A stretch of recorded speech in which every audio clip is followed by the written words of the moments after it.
about that character. That fish I hate. Holy, really me. Oh my god, wait, that's oomph. Holy sh, okay. ZAP, homie. That is my homie right there. I actually don't know who he plays in Rivals, but that that's my goat right there. Now, OGgeese, or is it just OG? No, it's OG. Okay, there is two G's. OGgeese. OGgeese. Okay, other player. I'm actually really interested to see who both of these players play in Rivals 2. It's so interesting seeing those playstyles like move over into, or yeah, those playstyles move over to Rivals 2, because like. Like, even the more aggressive characters, like, just play so differently compared to, like, the Rush-On characters in Ultimate. I think one of the best parts about Rivals 2 that I've been able to consistently see is that there's more expression with movement, because, you know, Smash is a little more restrictive on that one, which was a purposely done design choice.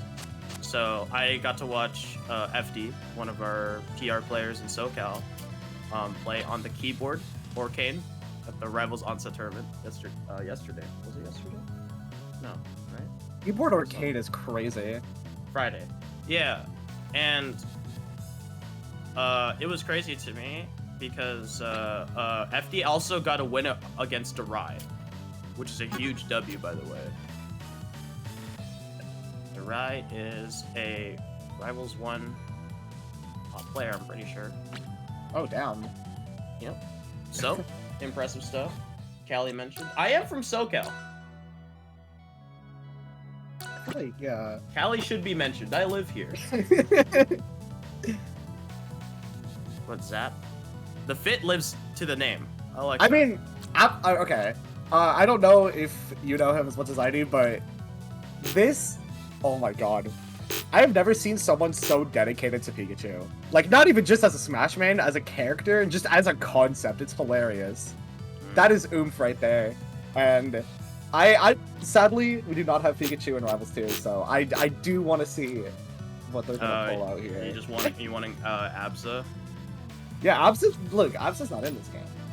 No. Or not least, yeah, Abza would be kind of wild in Rivals 2 engine, I have to feel. But hey, Dreamland, you're in NorCal? NorCal's sick as hell too. Yeah, it was crazy. Elkies drove all the way down 8 hours to compete in that SoCal tournament.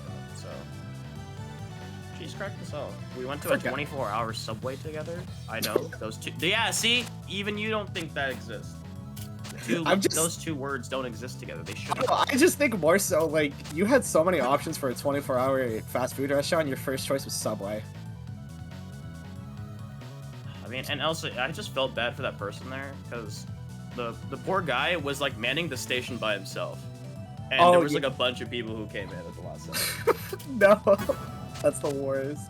Yeah, so, we'll see what the characters will be selected now. We're seeing Orcane and, as well as Craig, some rock, paper, scissors actions. That's something I actually like seeing. I feel like the stage dynamics in this game are a lot more expressive and show off strengths of character tool sets. Which is why, actually, when I was, like, commentating at Onset, there was consistent rock, paper, scissors. And there's even a feature. There's even a feature. Yeah, no, I love that so much. Like, I mean, it's one thing for a game to have, like, for a platform fighter game to have, like, inbuilt stage striking, but for what to have built-in RPS for stage striking, that's cool as shit. We got it all managed up on here, and it looks like Mark Sport is hovered, but they're gonna go ahead and keep resetting back to see what character will be selected. Trying to get some controllers down. It's best out of 3. Okay, I don't even know anymore at this point. Oh, I think they were trying to select a stage, and then it was like actually like the banning phase or something, or some shenanigans like that.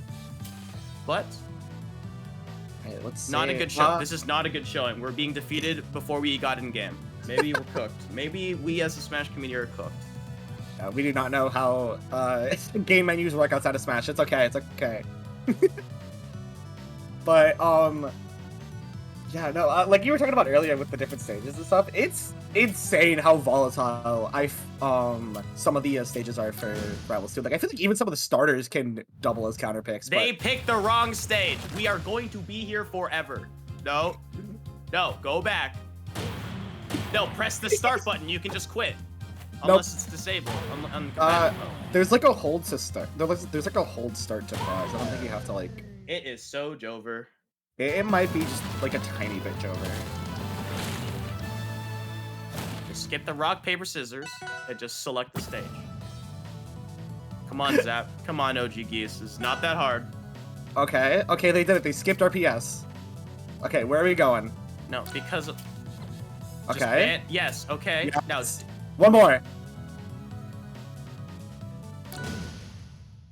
Okay, are we going to PS2? is this it? Did they get it right? Yeah. Did they go on PS2 by default? Yeah, PS2. Wait, why is... I think they accidentally put, like, the doubles mode on, because, like, why are they glowing?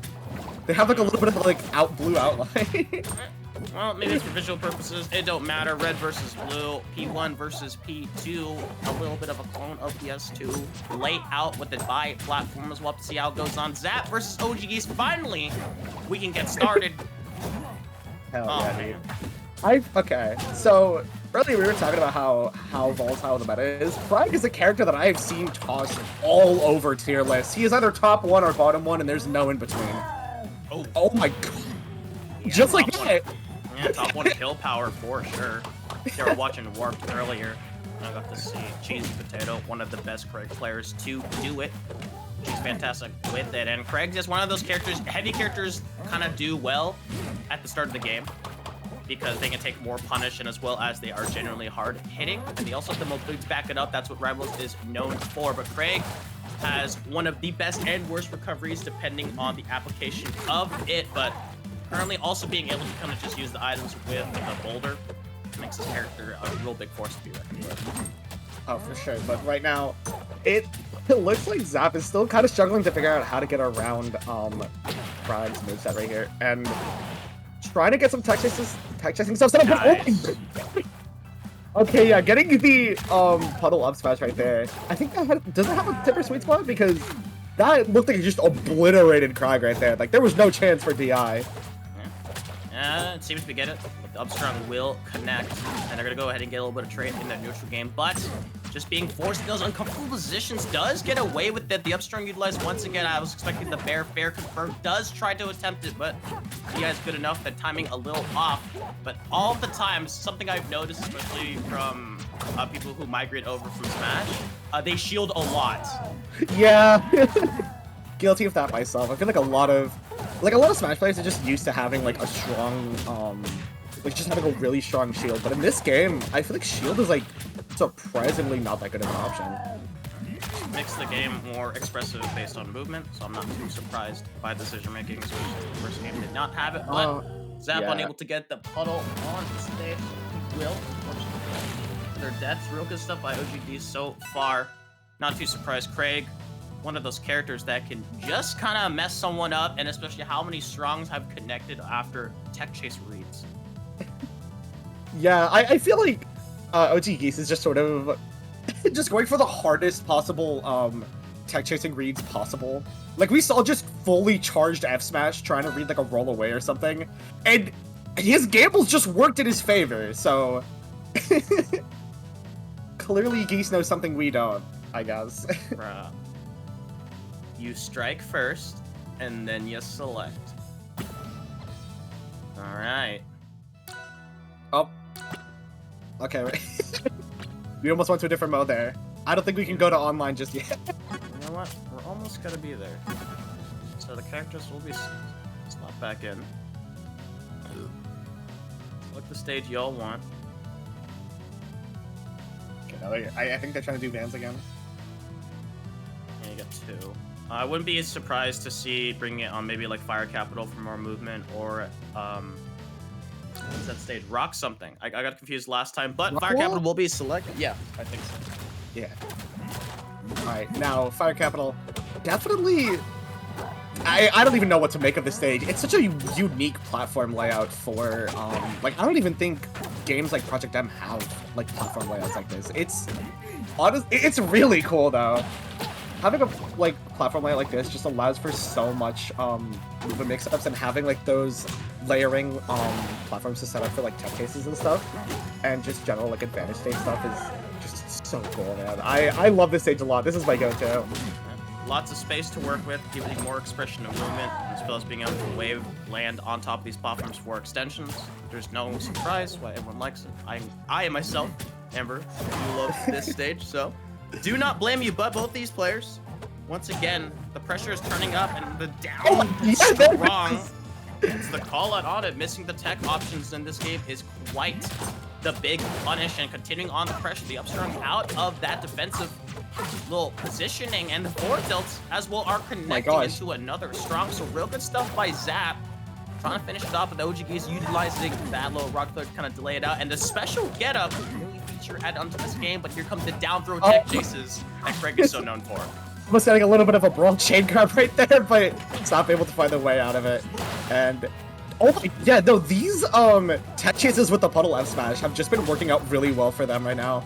But I don't know how much longer they can keep this up, because even with all of that like flashy tech chasing in mind, I feel like OGgeese is just kind of destroying ZAP right now, to put it lightly. Good stuff. Trying to use the up throw. Has to use the side special. Does it do it in time where it collides with projectiles and will be able to stay alive with great DI by Geese. Understanding that just gonna go for the up strong once again. The third time is surely not the charm, able to break out of that grab. But the down strong to push away, not enough range on there. So OGgeese rolls just in time. The down strong once again. Be the ZAP? No. Yeah, it's such a big, huge area that's able to carry. So ZAP once again struggling back on there, a whole stock behind, and the percents are quickly going to be soon lapped at this point. Oh no! Not gonna get a kill off that up smash. Alright, gonna get a kill off this F strong, however.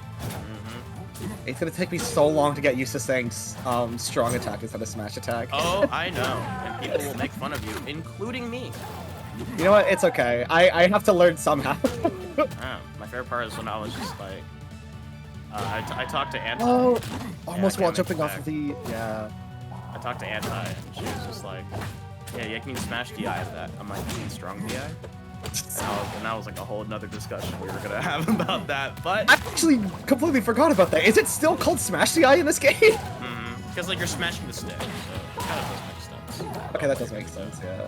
Said you're stick. Never mind. I'm using my brain too much. Anyway. Real good stuff so far. ZAP trying to get away with it. No, G's just kind of freely going for these like forward strongs, just trying to read like a tech option, because how many times Geese was rewarded in the first game and is able to get one stock as well, and continuing on the chase, but gets thrown off. So ZAP once again forced to recover, and this is gonna be a really awkward time. Oh, okay, yeah, just barely missing that F smash. Okay, trying to go for some cheese there with the rock pillar, and again breaking out of the throw once again. ZAP's consistently gotten that throw break. I guess OGgeese is just really fishing for that special pommel. Oh god. That could have been, you know, I know Geese was kind of fishing for that one. Not the tech. Tries to get the follow up, but instead it's going to be a tennis match, sending that flying over on there. That's going to be a strong, easy that. That's going to do it. That's a 2-0 and a fist bump there. Unfortunate showing, but still, I mean, like, the inner workings of a strong player are there. I mean, we saw some of the attempts there with tech chasing, and just even like discovering combos halfway through that set with that up throw up smash or up strong. I did it again. But a long day. Someone has to make like a counter of that. It's gonna be up in the triple digits by the end of the night. I promise you all. Oh man. Yep. The strong reads. This just kind of happens, especially when you catch on to the landing timers, because especially what's hard in this game that maybe us of experience, including myself, when trying to get used to a new plot fighter that is so has a lot of flex and as well as emphasis on movement. It's really easy to overshoot your own movement, and then you'll actually just fall into you waiting opponents' arms who just are charging up a strong, knowing that you're gonna drift into them, because that's just how it happens in ZAP. Fortunately, he fell victim to that as well. But Geese, real good stuff with the control, having some understandings, able to get some hit falls, but most importantly, it's the tech chase ability that Geese has been so on point with. Yeah, I feel like tech chasing is going to be like, okay, I feel like tech chasing is honestly just going to be just as expressive, if not more, than just like overall like true combos. I feel like a lot of players are going to get like really good control of them, Geese included. Like we saw like a little bit of the management of risk reward. They're trying to go from down smashes to cover multiple options, or just going for like the much greater kill power of just going for a raw F smash to cover one option. But yeah, yeah, definitely something to look for in this game. You know, overshooting movement, especially with Orkin. Yeah. When I was watching FD play at onset, I kind of talked about how it's really good for Orkan to just overshoot past someone shielding when you're doing aerials because you can just get an easy cross up. And I've been finding in Rivals too. It's a little bit since it's early, it's a little harder for these players to kind of get correct timings on the turnaround because what I've noticed, and I kind of remedied it, I turned down my stick sensitivity, the left stick sensitivity, just a tad bit, so that it's easier for me to slowly roll it over so I can turn around without having to input a dashing thing. That's something I noticed that helped improve my control. Maybe if there's something else that you guys can't do. FD was using a keyboard after all, so I don't know. You know, that's like a bootleg box. We got box at home. Uh, I feel like using box for this game, I don't know if it's going to be as impactful as using box in a game like Melee, but I do really want to see how it's going to affect stuff like movement in this game. I seen a lot of success with using Buck's controller because you're able to just kind of generate the movements down and make sure it's just